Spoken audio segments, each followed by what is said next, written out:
Welcome to our YouTube channel. මේ දවස්වල වතුර කොහෙටවත් නැහනේ. ඉතින් අපේ වත්තේ මේ දවස්වල වැස්සට මතුවලා තියෙන දිය උල්පතක් තමයි මේ.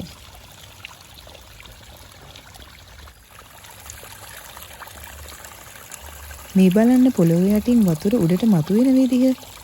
ඉතින් ගොඩක් ලොකු වැස්සක් නිසා තමයි මේ හරිය මේ විදිහට උල්පත් වෙලා තියෙන්නේ.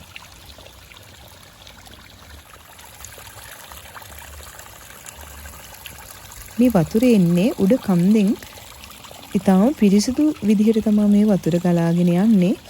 ඉතින් මේ දවස්වල වතුර නැති නිසා අපි මේ හරිය ලොකුවට හදාගෙන ප්‍රයෝජනවත් විදිහට වතුර ගන්න පුළුවන් වෙන විදිහට හදාගෙන තියෙනවා.